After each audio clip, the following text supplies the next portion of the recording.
ICT test के बारे में हम जानेंगे कि आईसीटी टेस्ट क्या होता है। तो आईसीटी इनडायरेक्ट कूम टेस्ट या एंटी ग्लोबुलिन टेस्ट या एंटीबॉडी स्क्रीनिंग के रूप में भी जाना जाता है।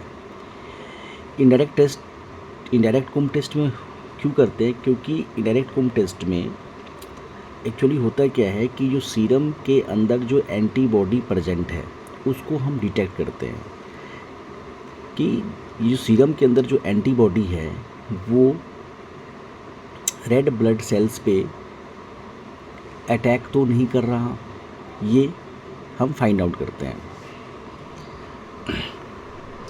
ये ऐसा हम करते क्यों हैं?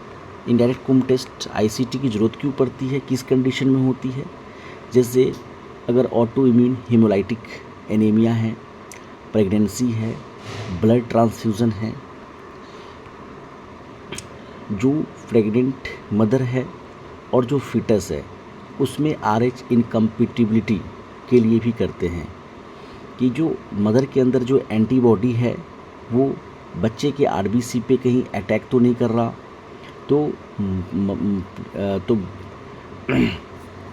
मदर ब्लड और फीटस के जो ब्लड है उसमें RH इनकम्पैटिबिलिटी के लिए ब्लड ट्रांसफ्यूज़न कि आप जो किसी को ब्लड डोनेट कर रहे हो या ब्लड जो डोनर्स को मिलेगा, रिसीवर को जो मिलेगा, उसमें कहीं रिएक्शन तो नहीं हो रहा, उसके लिए हम आईसीटी करते हैं।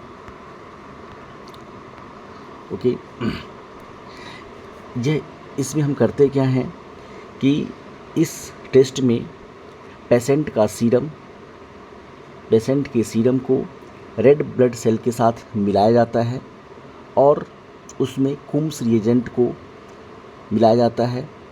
अगर एंटीबॉडी प्रेजेंट होगा तो जो रेड ब्लड सेल्स है वो कुम्स रिएजेंट के साथ बाइंड हो जाएगा, ग्लूटिनेट हो जाएगा। ओके, अगर नहीं है तो वो कुम्स रिएजेंट के साथ बाइंड नहीं करेगा, ग्लूटिनेट नहीं होगा।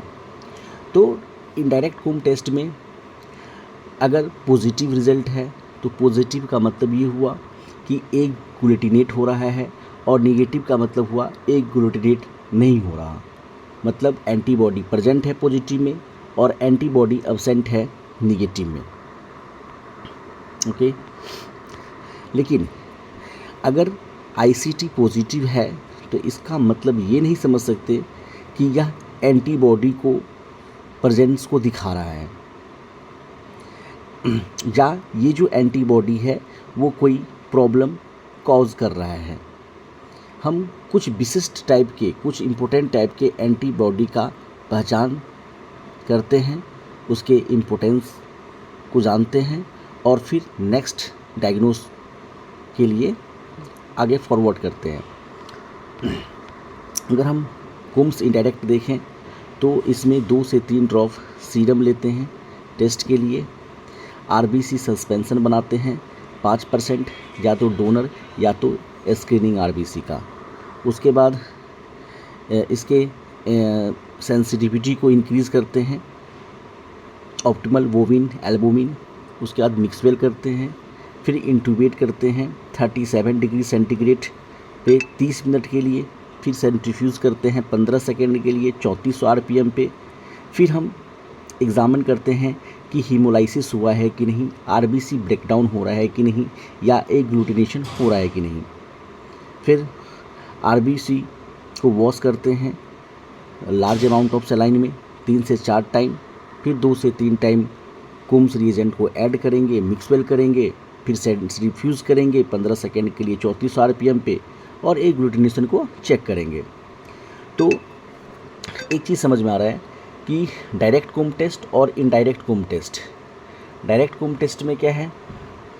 डायरेक्ट कूम टेस्ट में जो एंटीबॉडी प्रेजेंट होता है वो RBC के सरफेस पे होता है और इनडायरेक्ट कूम टेस्ट में जो एंटीबॉडी प्रेजेंट होता है वो सीरम में होता है। तो जनरली जो क्वेश्चन पूछा जाएगा इसी से पूछा जाएगा, जो कि याद रखना है।